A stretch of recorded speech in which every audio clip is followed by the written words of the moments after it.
Так, бачу, ми в ефірі. Друзі, раді вітати вас на нашому етері. Сьогодні стартує останній 10-й день нашого курсу «Бізнес англійською» з компанією Englishdom. Сподіваюсь, ви в безпеці, бережіть себе і при сигналах повітряної тривоги одразу йдіть в укриття. Дякую всім, хто доєднався. Я нагадую, що спікеркою нашого курсу є Олеся Яворська, і темою нашої сьогоднішньої лекції є бізнес Correspondence. І можемо розпочинати. Леся, вам слово.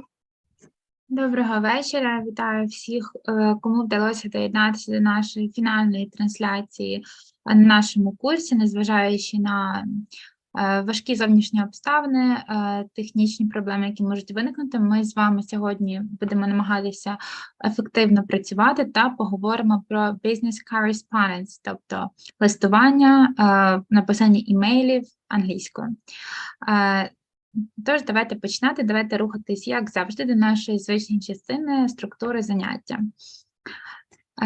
Let's have a look at our class structure. So today we're going to talk about the definition of correspondence, визначення терміну correspondence, що це таке, які значення може мати термін, ways of starting and ending the letter, способи, як почати та завершити лист або імейл англійською, useful clichés and vocabulary, корисні кліше, сталі вирази, які ми можемо запам'ятати, та слова.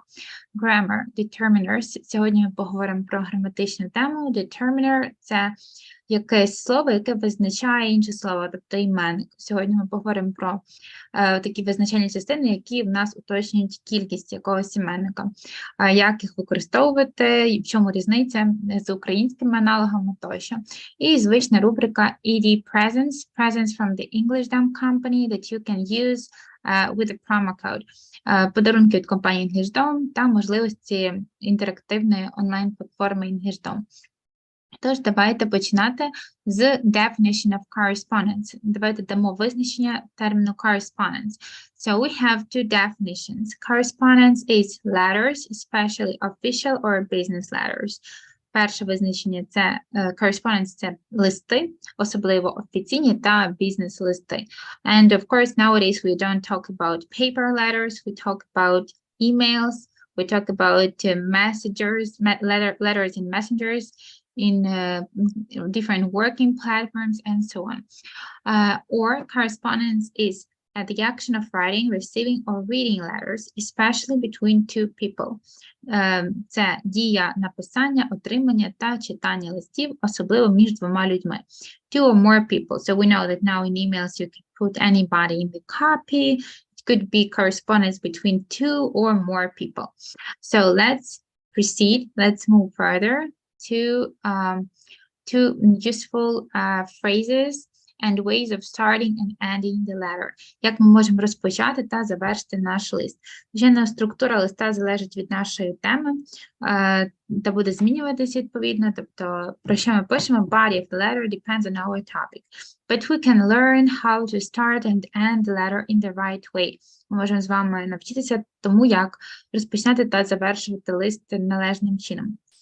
Ми можемо починати лист як Dear Sir or Madam, дорогий пане чи пані, так, it's formal salutation to unnamed person of either gender. Це формальне звертання, salutation, привітання до невідомої, неназваної людини будь-якої статі, of either gender, unnamed person.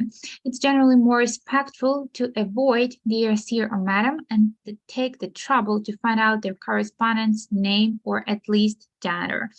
Втім, вважається більш respectful, таким сповненим поваги, це уникати такої комбінації, як dear sir or madam, і take trouble, і все-таки потребувати, щоб знайти стать, хоча б стать, так, людини, до якої ми звертаємось, і знати, що там це чоловік чи жінка. So we can write dear sir or dear madam. But if we have no idea who's gonna receive the email, we can use this structure.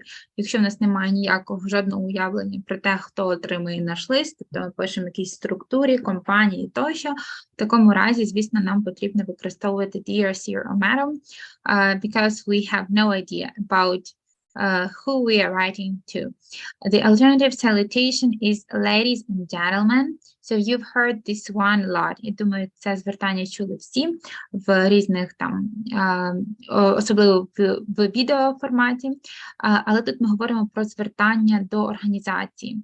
So we can address salutation, we can address the company or organization with ladies and gentlemen. Тобто ladies and gentlemen – це всі люди, які є в цій компанії задіяні, тобто до всієї компанії ми звертаємось таким чином. Звертаємо увагу, що саме gentleman з дещо довшим «е», а не gentlemen, тому що в нас «мен» – це є слово виняток, такого множинна форма утворюється без додавання закінчення «с», а зі зміною голосної. Це стосується man, gentleman, sportsman, policeman, and so on. So salutation when writing to a firm and not to any particular individual in that firm. Це звертання, коли ми пишемо фірмі, компанії чи організації, не маючи на увазі жодного конкретного індивіда в цій компанії, тобто ми звертаємось до всіх, до всієї структури. Ladies and gentlemen, because this company, this firm consists of ladies and gentlemen, of course. By using the salutations ladies and gentlemen or dear ladies and gentlemen, you are legally addressing the firm or company. Legally – це офіційно в даному контексті. Тобто ми використовуємо це звертання для письмових офіційних звернень до структури чи компанії. Okay, let's move on to the next slide. Let's proceed. Давайте рухатись далі. У нас також є спосіб звертання або того, як почати імейл. Це стосується не тільки імейлів. It's more general than correspondence. Це навіть більш загально, ніж correspondence, ніж переписка. Це можна використовувати і в усному мовленні. Mr., Miss, Mrs. and Miss. У нас містер, міс, місіс і міс.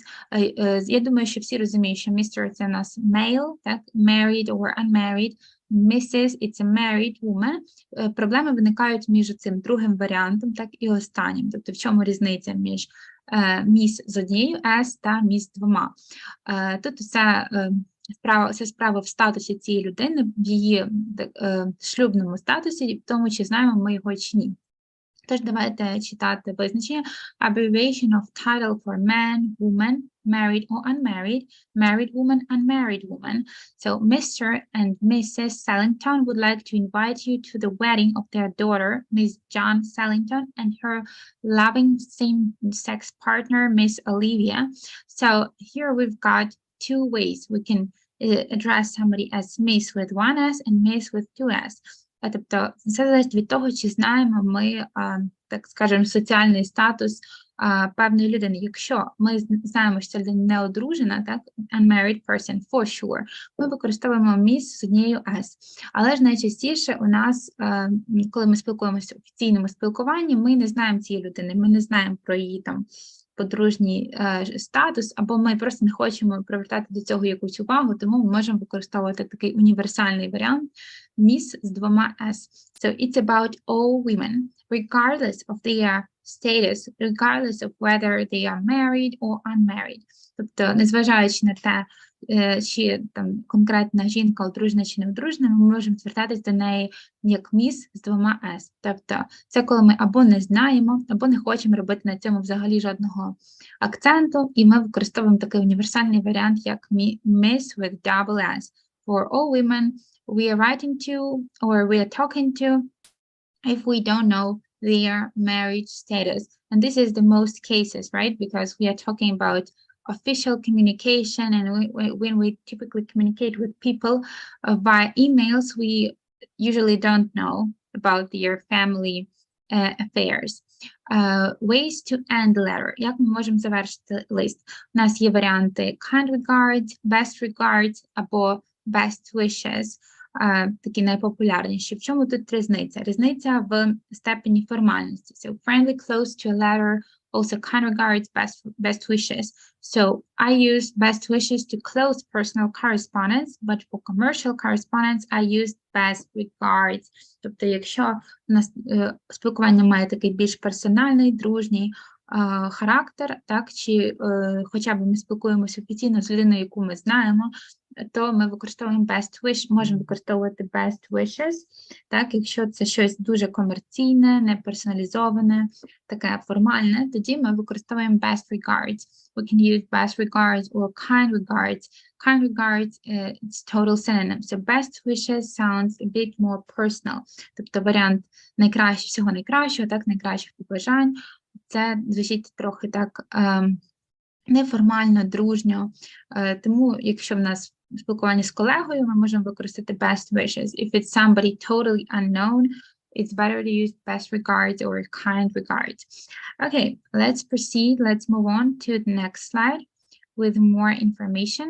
So, useful cliches – це корисні фрази для листа, як ми можемо, наприклад, make a request, зробити запит або попросити про щось. Дивимось на фрази та спробуємо помітити в них деякі граматичні аналогії, речі, які повторюються з фрази, в усіх фразах. We would appreciate if you would, and then after that we have our own way of ending this phrase. If you would help us, if you would provide us some information, if you would tell me, specify or clarify, and so on. I would be grateful if you could. Я була б чи був би вдячним, якщо б ви могли. Так, у першому випадку я б цінувала це, якби ви могли. Could you please send me? Чи могли б ви мені надіслати щось? Так, could you please send me your CV, your resume, some materials, some access to platforms and whatnot. Could you possibly tell us, let us have? Так, що могли б ви сказати нам, повідомити нам. In addition, I would like to receive. Я б хотіла на додачу отримати щось. It would be helpful if you could send us. Тобто, що ми бачимо? В всіх майже фразах для того, щоб робити якийсь запит, у нас є умовні модальні слова, такі як would або could, тобто слова в умовному способі. Тобто ми кажемо не я хочу, а мені б хотілося, не we will appreciate, не ми будемо цінувати, так, чи будемо вдячні, а ми були б вдячні, тобто використовуємо умовну форму. We would appreciate. Не can you please send me, так, можете мені надіслати, а чи могли б ви? Could you please send me? Тобто використовуємо другу минулу модальну форму, тобто умовну форму. Замість will ми беремо would, замість can ми використовуємо could. Таким чином ми робимо наші запити ще більш ввічливими. We make our requests more polite, more considerate, yeah, and less personal. So we use a lot of subjunctive forms like could, would, and so on. I'm interested in obtaining, receiving. Я зацікавлена в отриманні. Тобто, знову ж таки, використовуємо формальні фрази, не просто я хочу отримати, а я зацікавлена в отриманні, так? We can say, I want to get something, but that's too simple. That's not appropriate for correspondence. If we are talking about correspondence, it's better to say, I'm interested in obtaining, I'm interested in receiving. I would appreciate your immediate attention to this matter. Я б цінувала вашу негайну увагу до цього питання. Так? Тобто це те саме, що сказати please pay close attention to this matter or please deal with this right now. Так, будь ласка, негайно займіться цим. Звучить надто грубо, надто наказово, ультимативно. Якщо ж ми скажемо I would appreciate your immediate attention, that is much better.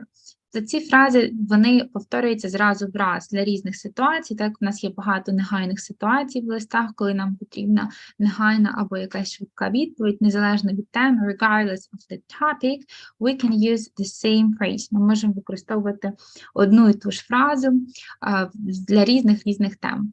Please let me know what actions you propose to take. Будь ласка, дайте знати, які дії ви пропонуєте to take. Дослівно взяти, а в нашому випадку вжити, яких дій, яких заходів. Please let me know, також дуже популярна фраза. Дайте знати, let me know in the comments, так, напишіть коментар, let me know in your response, let me know anywhere. So let me know. It's also cliche to remember. So giving good news. Як ми презентуємо якісь хороші новини, хорошу інформацію позитивно. Звертаємо увагу, що news у нас завжди з закінченням s. Такої форми, як new, у нас не існує. So this is an exceptional word. We are pleased to announce that. Ми раді повідомити, що. We are pleased to announce that, and after that you can have any type of news. I'm delighted to inform you that. Я рада повідомити вам, що. I'm delighted. Delighted is a synonym to happy or thrilled. Yeah? You will be pleased to learn that. Ви будете раді дізнатись, що. And after that, of course, the actual information. And giving bad news. Коли ми повідомляємо про щось таке негативне або неприємне, то зазвичай в англійській мові формальному та неформальному спілкуванні прийнято використовувати фрази, такі клішовані фрази, які показують те, що нам ця інформація або донесення інформації також дається вкрай важко. Тобто ми використовуємо фрази як we regret to inform you that. Ми шкодуємо повідомити вас про те, що we regret. I'm afraid it would be not possible to. Тут у нас якась відмова, так, далі після цієї фрази швидше йде якась відмова, тобто, можливо, хтось зробив якийсь запит, а відповідь негативна, так, то тоді ми можемо використати щось на кшталт «я боюся, що це неможливо». Не просто це неможливо, або ми не можемо вам надати це, там, знижку, наприклад, так, some discount, for example. But in English, it's considered right to write something like, I'm afraid you cannot be granted a discount, yeah, or I am afraid we cannot provide you a discount, or it would be not possible for you to have or receive a discount. Тобто ми таким чином, використовуючи фрази як we regret, I regret, я шкодую, так, я боюся повідомляти, я боюся, але це неможливо, показуємо, що це нам важко, дається негативна відповідь. So we don't just say straight no, right? We don't just present some negative information without any polite introduction. So typically when we provide some negative information, we try to make our correspondent aware that this is hard for us, this is unpleasant, and we would be happy to help them, but we can't. Unfortunately, we cannot, we are unable to. Unfortunately, на жаль, додаємо такі слова, як I'm afraid, unfortunately, we regret, ми не можемо, або ми не здатні допомогти, надати, з'ясувати тощо. After careful consideration, we decided not to. Після детального consideration, обмірковування чи розгляду якогось питання, ми вирішили, і далі якась негативна відповідь. So it wasn't easy for you to say no. It wasn't easy for you to reach some decision, but you did that despite feeling sad, guilty, and so on. So those are nice phrases to keep in mind for any kinds of negative answers, yeah, negative information presenting. So we can use them again and again, regardless of our situations, for all type of situations. Okay, let's move on to the next slide. Let's move on and learn more words and vocabulary connected to correspondence. Зараз у нас час вивчити ще більше слів, пов'язаних з темою correspondence, і в нас тут 3 дієслова, 2 з яких можуть бути одночасно іменниками. Це attach, reply and forward. Attach – це у нас приєднувати.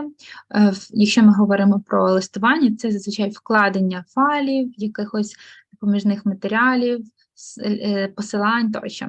Reply у нас відповідно відповідати, reply або відповідь, та forward, ті, хто those who change their settings in messengers, especially in Telegram, have probably seen this word many times. Ті, кого налаштування там, в Телеграмі чи інших месенджерах англійської, мабуть, точно стикались з таким словом. Так, це в нас або пересилати щось, якісь повідомлення чи листи, імейли. Також це може бути прийменник вперед.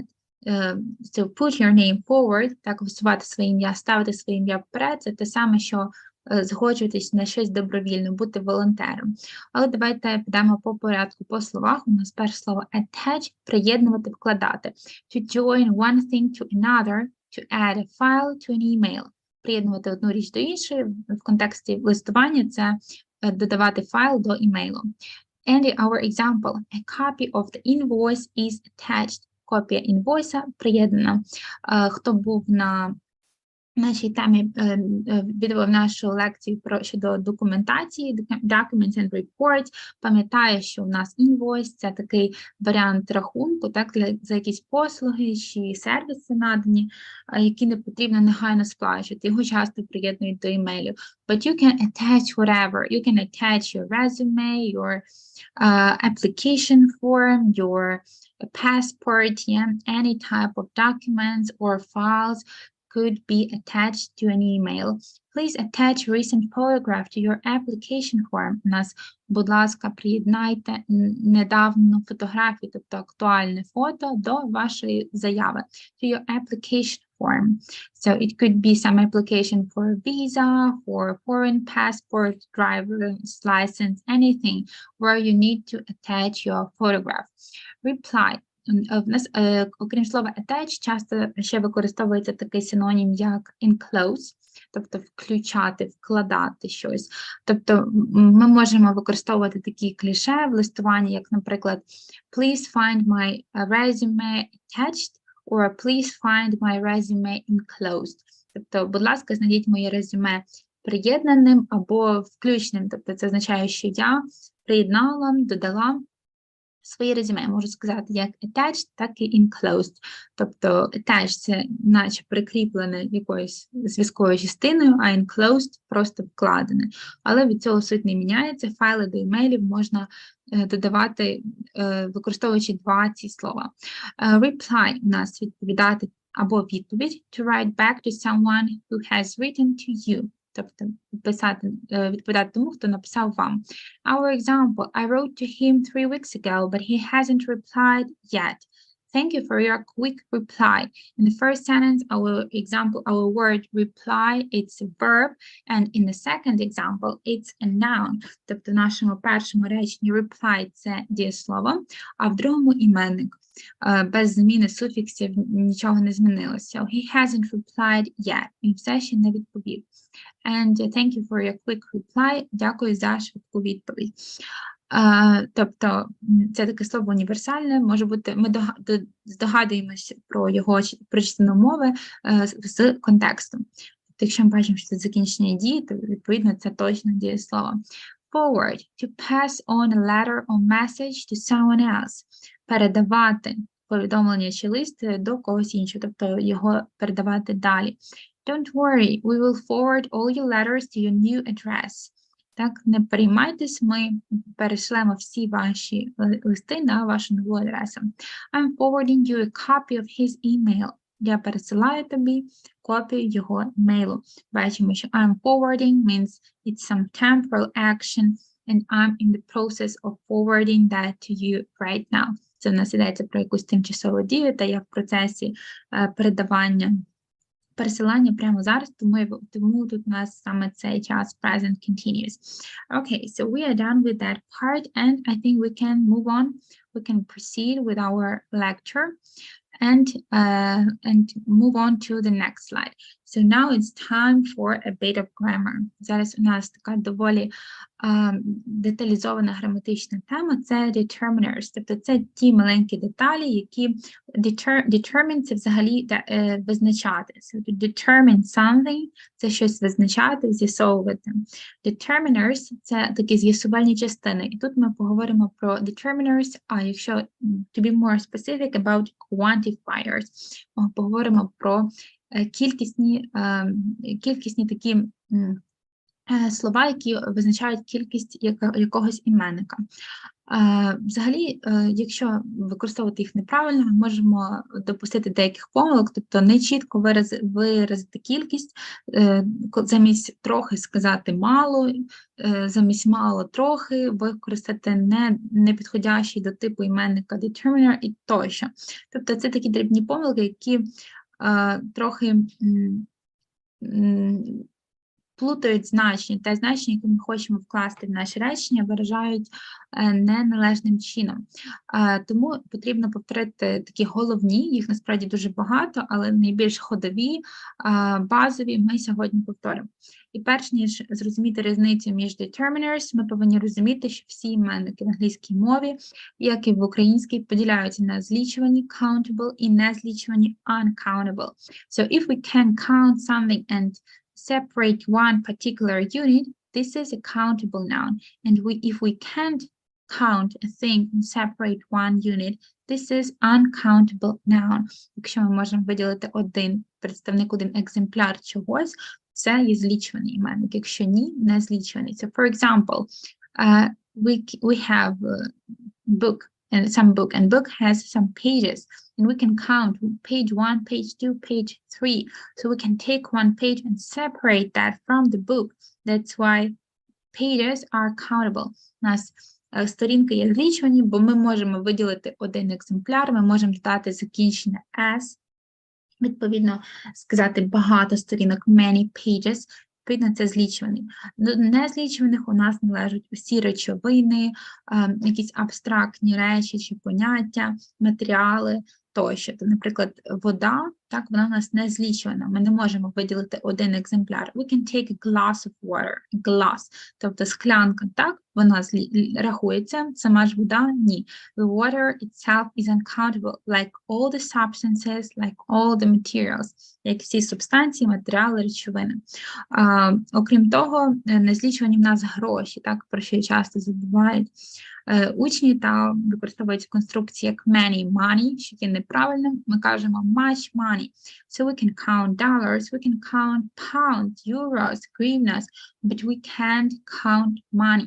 Тобто ми можемо порахувати там певні валюти, долари, фунти, євро, гривні, але ми не можемо порахувати гроші як такі, так виділити один екземпляр. Тому гроші в нас теж не злічуваний іменник. На що це впливає? На використання determiners. У нас тут подана табличка, які саме determiners ми використовуємо зі злічуваними, які з незлічуваними. І інколи ці речі пересікаються, і ми можемо один і той же determiner використовувати як зі злічуваними, так і незлічуваними. Ну, наприклад, a lot of.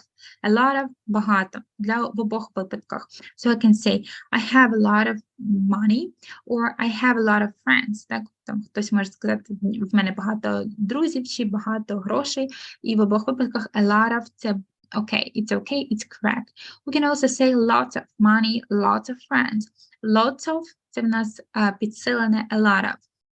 Безліч, так, безліч друзів, там дуже багато грошей тощо. Lots of water, lots of time. Час у нас, до речі, також не злічуваний. So we can count hours, days, minutes, seconds, but we can't count time. We can say, I have lots of time. У мене безліч часу, багато часу на щось. I have lots of time to learn. Так, у мене багато часу, щоб навчатись. Тощо. Далі в нас є quite a lot of, досить багато. He has quite a lot of time, в нього досить багато часу. He has quite a lot of friends, в нього досить багато друзів. Знову ж таки, універсальний варіант. A great deal of, це, знову ж таки, синонім до багато, доволі багато. Great deal of money, great deal of oil, great deal of wood, and so on. То для всіх іменників great deal of – це в нас такий синонім, варіант, як сказати, багато. Далі в нас починаються відмінні determiners. Ну, наприклад, much and many. Ми бачимо зверху, це такий основний, що much – це в нас для незлічених, much water, much oil, much wood, much money, much time, but many friends, many books, many days, weeks, curtains, pounds, anything. Тобто в нас все, що виділяє один екземпляр, що є злічуваним, поєднується з many як багато, але не з much. Також для злічуваних ми використовуємо такий determiner, як a large number of, велика кількість. В той час, як для незлічуваних, while for uncountables we use a large amount of, велика кількість. Amount – це кількість для незлічуваних. Number – кількість для злічуваних. So, a large number of people are leaving the country because of the crisis, yeah, or a large amount of water is being stored in that in that utility, let's say, or in that pipe, так, велика кількість води, amount of water, not number of water. The number – це настільки кількість для того, що має число, яке ми здатні вирахувати. Ну, відповідно, всі наші незлічувані іменники, такі як вода, нафта, деревина, чи матеріал якийсь, так, чи шовк, чи там гроші, час, він не може мати форми множини з закінченням s. Тобто, якщо я не можу сказати waters, or monies, or oils, no, I can't say that. I can only say, for example, times in a different meaning. Ну, якщо значення інше, тобто значення багато раз. I have been here many times. Я тут була багато разів. Але це не має жодного відношення до часу, time. Тому, відповідно, я можу додати закінчення s. Plenty of, також універсальний determiner, багато. Знову ж таки, підходить і для countable, і для uncountable nouns. So you can say he has plenty of time, he has plenty of, let's say, silk, or anything else. So not many, not much. Тут у нас те, що найчастіше плутають учні, це few and a few. Very few, quite a few, and so on. Взагалі, few – це в нас такий іменник, це такий determiner, який означає мало, і використовується для злічуваних іменників, тільки для злічуваних. A few в нас означає декілька, тобто кілька, невелика кількість. Якщо я скажу, if I say, I have a few books, у мене кілька книг. It can be okay for me. Maybe I don't need more books, because for me it's enough. I have a few books to read during blackout, let's say. But if I say, I have few books, this means I need more books. Так, якщо я скажу, що в мене few books, мало книг, без артикля a, це означає, що мені, мабуть, потрібно більше, так? Це недостатньо, it's not enough. If I say, I have few friends, maybe I need to go out and make some new friends, meet some new people, because few means not enough. Так, few – це в нас недостатньо. Тільки для злічуваних. I cannot say a few water, or a few oil, or a few time. Absolutely not. But I can say a few hours, a few seconds, I need a few minutes. I have few options, few choices, right? So quite a few, досить мало, тобто невелика кількість, hardly any, майже жодних. He has hardly any friends. У нього майже немає друзів. Тобто має майже жодних друзів. Так, якщо йти дослівно по перекладу. He has hardly any friends. Or he hardly has any friends.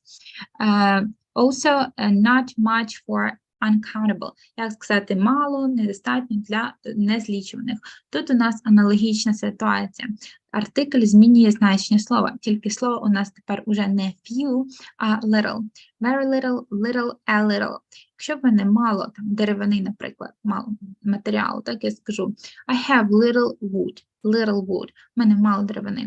Якщо в мене є трохи цієї деревини, я скажу I have a little wood.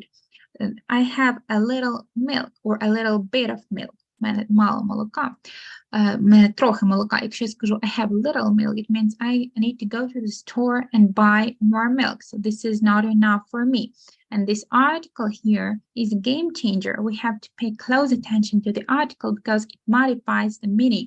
Тобто, в двох випадках аналогія простежується така, що коли в нас є артикль, це означає невелика кількість. Деяка кількість. Якщо артикля немає, це означає мало, недостатня кількість. Few means not enough. Little means not enough. Little time, I need more time. Little money, I need more money.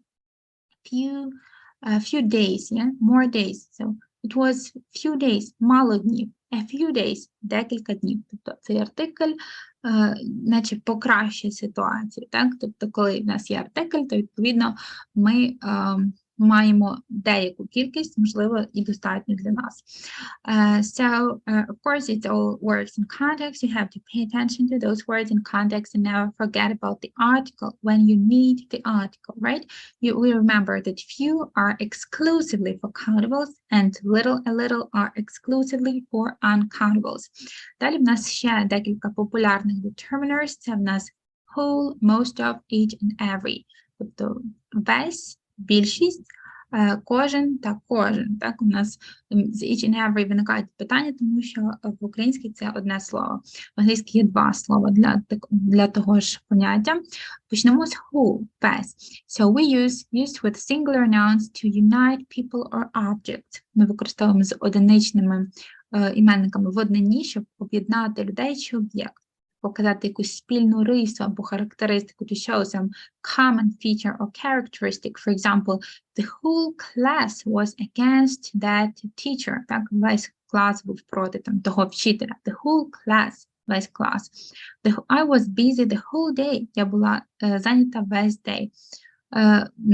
Whole country united against the enemy. Вся країна об'єдналась проти ворога. Тобто в нас whole це акцент робиться на тому, що весь, так, кожен, якась об'єднуюча риса для якоїсь групи чи категорії одинарного іменника, такого як клас, країна чи день. Most of, більшість, used with plurals or uncountables to unite people or objects. Використовується з множинними чи незліченими іменниками, щоб об'єднати людей чи об'єкти. So most of people believe in what he says. Більшість людей вірять в те, що він каже. Most of us read some articles. Yeah? Most of time I'm busy. Each and every. Це в нас такий момент, де можуть виникнути суперечності, тому що і те означає кожен в перекладі на українську, але є деякі відмінності. So each is used with singular nouns to point out one of two people or more or objects. Every used with singular nouns to point out one of three people or more or objects. Тобто тут у нас, по суті, each – це коли два чи більше, every – коли три чи більше. Так, якщо так, roughly speaking. Але є інші закономірності, тобто коли в нас, наприклад, є щось абстрактне, те, що ми не можемо торкнутися та відчути фізично. So something abstract, some abstract noun that has no physical shape that we can't touch. So that means that we have to use every with that noun, especially talking about time periods. Особливо every популярне і повинно використовуватися виключно every з часовими періодами, таким як every day, every night, every week, every Wednesday, кожної середи, там я роблю те, every Sunday, every morning, every year, every decade, every century, тобто всі часові відрізки в нас every ідуть, тому що вони також не мають конкретної форми, це абстрактні слова, умовні, так, які просто якась була абстрактна згода, що це називається тиждень, чи місяць, чи рік. Тому, відповідно, ми використовуємо саме every, а не each. We cannot say each day, each year, or each week. This is not appropriate in English grammar. If we talk about some specific object that has a shape, we would typically use each. Якщо ми говоримо про якийсь конкретний іменник, то тут вже частіше буде використовуватись each, але не завжди. Від чого ще це залежить? Тобто попереднє правило в нас працює 100%. Якщо в нас є абстрактний іменник, часовий відрізок, тільки every можливе. Що ж до each та every, якщо в нас ми хочемо наголосити на якійсь унікальній рисі, так, яка відрізняє кожного, то ми використовуємо each. Якщо ми будемо говорити про рису, яка всіх об'єднує, ми будемо використовувати every. Ну, наприклад, we have a football team, right? We might have a football team, and every person in that football team has a yellow t-shirt. So every player has a yellow t-shirt. Кожен гравець у нашій футбольній команді має жовту футболку. Has a yellow t-shirt. But each member of that team has their unique number on that t-shirt. Але кожен гравець цієї команди має свій унікальний номер, unique number on that t-shirt, на цій футболці. Тобто унікальна риса в нас виражається через each, кожен. А якась спільна риса, що кожного з них жовта футболка виражає, ми висловлюємо її через every. Тобто різниця в нас акцент на унікальності чи акцент на спільності, чомусь, що об'єднує людей, чи об'єкти, предмети тощо. So it matters whether we want to emphasize some unique feature of a person or the object, or some common feature that unites that person or the object into one specific unit. So that's it. But in many cases, each and every are totally interchangeable. Тобто в багатьох випадках each and every це вони абсолютно interchangeable, взаємозамінні, тобто ми можемо використовувати одне замість іншого, and that would be totally fine. We can use each and every instead of each or each instead of every, that this is okay. So remember that when we use no with a noun, we don't need a negative verb form. Також таке правило, про яке я часто забуваю, що коли ми використовуємо ні з займенником, нам не потрібна негативна дієслівна форма. Я можу сказати I have no time, я маю жодного часу. But I can't say I don't have no time, right? Because English language hates double negation. English language has no place for a double negation. В англійській в нас немає місця для подвійного заперечення, тому, відповідно, I can't say, я не маю ніякого часу чи ніякого натхнення. Я кажу, я маю ніяке натхнення. I have no inspiration today. Because the weather is so depressing, or maybe the news, so I have no inspiration, but I cannot say I don't have no inspiration. So it's important to remember about double negation. Пам'ятаємо про подвійне заперечення, про його неможливість, оскільки no у нас також до тієї ж категорії умовної належить, це теж determiner. Сумуючи, у нас всі іменники діляться на злічувані та незлічувані, залежно від того, чи можемо ми зробити множину, чи можемо ми від'єднати один юніт, один представник. Many – це для злічуваних, багато, much – для незлічуваних. Few, a few – це мало, кілька для злічуваних. Little, a little – це мало, кілька для незлічуваних. Далі у нас each and every часто синонімічні, але each використовується з конкретними. Every з абстрактними іменниками, особливо з відрізками часу, таким як every week, every day, every night, тощо. Each робить акцент на унікальних рисах, так? Кожен мав унікальний номер. Every робить акцент на спільних рисах.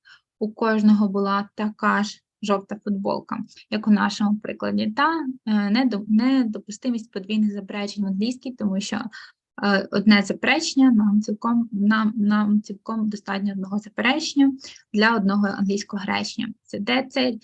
This is our basics about determiners in your speech. So it's important to pay close attention to your speech, maybe analyze what you said or what you read, what you heard in some content, and pay attention to determiners. We have much more determiners than those we see. But it's not enough. Yeah, one lecture is not enough to cover them all. Тобто в нас такі основні determiners ми обговорили. Є ще різні інші, так, рідкісні, менш вживані, але це вже, мабуть, формату нашої лекції, такого інтенсивного курсу нам буде для цього недостатньо. So, as for now, I would like to proceed to our usual part of ED presents, where we've got the presents from the company Englishdom. So that information is presented on the next slide. Давайте рухатись далі до нашого звичного слайду з подарунками від компанії Englishdom. 2 months premium access to ED words with the promo code STUDPOINTED, thematic set of words, interactive smart training, statistics of learning, and competition with your friends. У нас подарунки від компанії Englishdom, 2 місяці преміум доступу до ED Words з промокодом STUDPOINTED, тематичні набори слів, смарт-тренування, статистика навчання та змагання з друзями. Також на наступному слайді в нас можливості платформи. So on the next slide we've got some advantages and perks that Englishdom platforms offers. В наступному слайді в нас рухаємось далі, щоб побачити, що отримують студенти платформи Englishdom. Це заняття, що проходять по цифровому підручнику через відеозв'язок. So you can work with a digital book, with your tutor via Skype or any type of video connection. You can work both with Ukrainian speaking tutor or native speaker. Тобто доступна можливість на платформі займатися з носієм мови, так само з україномовним викладачем. You also have a personal supervisor that tracks down your progress and can modify your program when necessary. Присутній особистий куратор, який відстежує прогрес та змінює, адаптує програму під потреби студентів. So that's it. Our next part contains the useful links for those who want to expand their knowledge. I think we don't have useful links in this part. Well, so it just means that you have to go there on your own and make some research, watch content as much as possible, because that is one of the pillars of successful English learning. Так, це перегляд контенту самостійно на різні професійні і не тільки теми, вивчення граматики, так, та по можливості максимум практики, де ми її можемо знайти, наприклад, в Telegram-чаті. So I'm very grateful to having this opportunity to conduct the lectures for those who have desire to learn despite all the difficulties. Thank you for joining ours today. Thank you for coming. I wish you a nice, peaceful evening and successful, productive learning on your own in the future. Дуже дякую всім за можливість проводити лекції для вас. Сподіваюсь, для вас вони були корисними. Ми змогли приділити трохи часу самоосвіті в такі непрості часи. Не забувайте про розвиток. Надалі всіх закликаю не забувати про самовдосконалення, вивчення англійської, тому що один день без практики, без вивчення чогось нового в плані іноземної мови – це не стояти на місці, це рухатись назад, тому що ми забуваємо те, що вивчили до цього. Тому закликаю переглядати контент, записаний носіями мови та не тільки, максимально споживати його, так, заміняти, можливо, російськомовний чи інший контент на англійський контент, якщо є така можливість. Також вивчати граматику самостійно та практикуватися, коли і де ми можемо. Дякую за увагу. Всім бажаю гарного, мирного та спокійного вечора. Так, дякую, пані Олесі, за чудову лекцію та за крутий проєкт для наших студентів. Ну а ми, друзі, сьогодні завершили курс бізнес англійської. Дякую всім, хто був весь цей час з нами. Сподіваюсь, цей курс став для вас крутою прокачкою бізнес англійської. А зараз невеличке оголошення. Компанія Englishdom розіграє 3 подарунки для найактивніших студентів, тому слідкуйте за результатами в нашому телеграм-каналі. Подарунком буде доступ на 1 місяць до розмовних клубів для практики пройденого матеріалу. Ще раз всім дякую, хто був з нами. Всім гарного та спокійного вечора.